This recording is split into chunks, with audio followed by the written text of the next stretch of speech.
Good morning, good afternoon, good evening. This is Alan Burgos for the hashtag Walk with Land channel. Welcome and welcome back to our channel.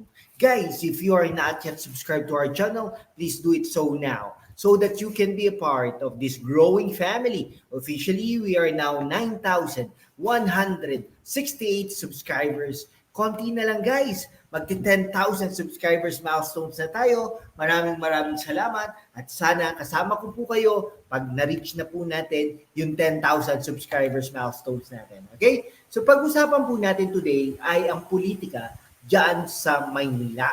Okay? Marami pong nangyayari mula po nung filing of candidacy nung first week of October. Okay, ngayon po ay nasa third week na tayo, second to third week na tayo ng October at kitang-kita naman po kung sino po ang mananalo diyan sa Maynila, walang iba kundi si Yorme Isko Moreno.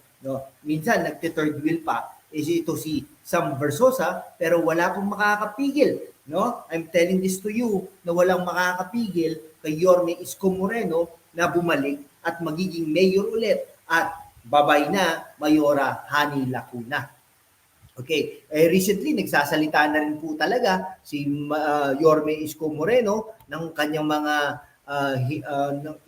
pakiramdam, talagang parang sobra na rin kasi ang Mayora Hani Lacuna. Okay, ngayon in-interview ito si Mayora Hani Lacuna na kung baan daw, tinanong siya doon sa recent survey ng Okta Research na talagang lamang na lamang si Yorme Isko Moreno diyan sa Maynila laban kay Mayora Hani Lacuna, considering incumbent po si Mayora Hani Lacuna, siyempre yung Okta Research survey, last July, pinapakita dito na si Yorme Isko Moreno ay talagang makakakuha ng 86% of the votes for mayor at si Lacuna ay 8% lamang. Nako po, kita-kita naman talaga sabi, considering si Mayora Hani Lacuna ay siya ang unang babaeng naging mayor ng Maynila, sabi ni Mayora Hani Lacuna,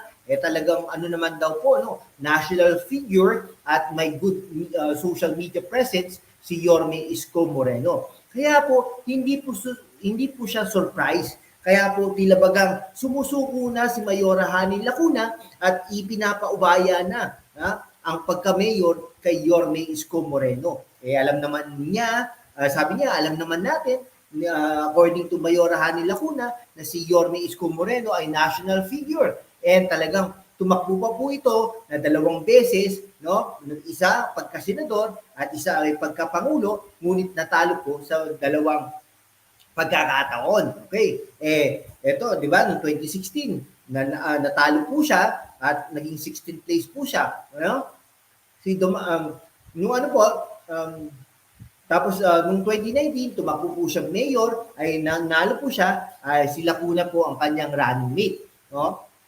Ay gaining prominence for his big ticket infrastructure projects in the city. Tapos si Dumagoso then ran for president in 2022. Pero natalo po siya, pang-apat po siya, behind now President Marcos and Vice President Leni Robredo and then Senator Manny Pacquiao. Naging pangatlo pa si Manny Pacquiao. Lacuna said that she had continued Dumagoso's infrastructure projects as she also kicked off similar projects like building more classrooms and healthcare facilities. Hindi po yun ang kaso, Mayora Hani Lacuna. Kung pinagpatuloy mo ba ang nasimulan ng Yorme Isko Moreno, hindi po yun Hindi nyo po na-maintain. Hindi nyo po na-maintain, na-sustain. Nababoy po ang Maynila. Dumumi po. Nawala po yung mga parke. Dumilim po. Tapos marami pong mga homeless na nag-iikot-ikot dyan. May mga underpasses na hindi po talaga kaaya-aya, hindi po maganda. May mga baku-baku pong mga daan. Napabayaan po talaga. Ako po, inikot ko po ang ibang parte ng Maynila. Nakita ko po ang kababuyan ng Maynila. Kadugyutan ng Maynila. Dahil sa Santa Ana. Di ba? Yan, Santa Ana, yung papuntang Makati. Napakaano po, sobra. Sobra po talaga. Okay? Ayan, baku-baku yan, yung papuntang Santa Ana nga ba yun? Nakalimutan ko lang yung lugar eh, pero yung parte na yan, no? Santa Ana, Paco, yan, Paco. Ay, nako, dyan sa Pedro Hill, dyan sa Malate, ah, mag-ikot po kayo, Mayora. Mga talagang ano po eh, tapos ginawa pang 1,000, yung ano, akala ko ba walang pera, sabi nga ni Yorme Isko Moreno, no? Still, the mayor noted that she mainly focused on social amelioration projects, less like distributing it. Ako po personally, hindi po ako naniniwala dyan, no? Pwede naman po yan, 1 beses, 2 beses, pero hindi po lagi-lagi.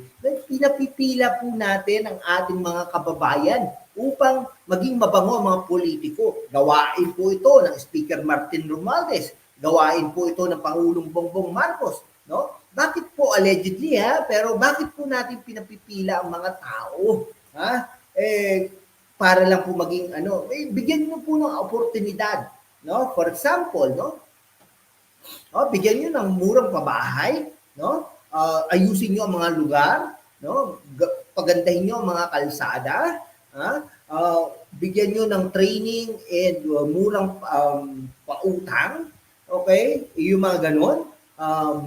Pagandahin nyo ang mga iba't ibang mga lugar, no? Pagandahin nyo ang business na infrastructure ng inyong mga lugar, ay makikita nyo, uunlad ang bansa, no? Kaya talagang, ano pa, no? Sabi niya, good governance and social media presence, sabi nila kuna, we do it the old-fashioned way. Yun ang pagkakamali mo, Mayorahan Lacuna, hindi na po tayo old-fashioned way ngayon, no? Ito po ay makabagong paraan na pag-inform natin sa sa inyong nasasakupan na talagang may ginagawa po kayo. Kasi kung hindi niyo po ito gagawin, parang wala po kayong ginagawa, di ba? And fortunately, doon po kami kulang. Pagsisipain mo, Mayora, ang inyong mga advisor. Okay? Sabi nga ni Yorme Isko Moreno, di ba? Kung may mali siya, kasama naman nila. Kasama niya, sino bang vice mayor niya ng at that time, Hani Lacuna. Sino bang majority floor leader? Ito si Chua. Kaya nga po, mga kababayan ko dyan sa Maynila, talunin niyo po, no? Ano niyo po yan si Chua, Valiente ba yun? Anyhow, ang pangit. Tapos, at saka si Abante, no? You kick them out. Okay? Parang sabi, it's lucky of advertising for what we do in the city na alam namin napakagaling ng former mayor dyan. Syempre nga naman, di ba? Magaling po talaga ang former mayor Yorme Isko Moreno. Sige po, hanggang dito na lang po mga kaibigan ko. Tila bagang sumusuko na si Mayorahan Lacuna, which is good sa mga mamamayan ng Pilipinas, mamamayan ng Maynila at sa karatig po nito. Maraming salamat po. Kung hindi ka pa nakapag-subscribe, kaibigan, mag-subscribe ka naman upang we can be able to maintain and sustain this channel. Thank you so much, guys. God bless you all.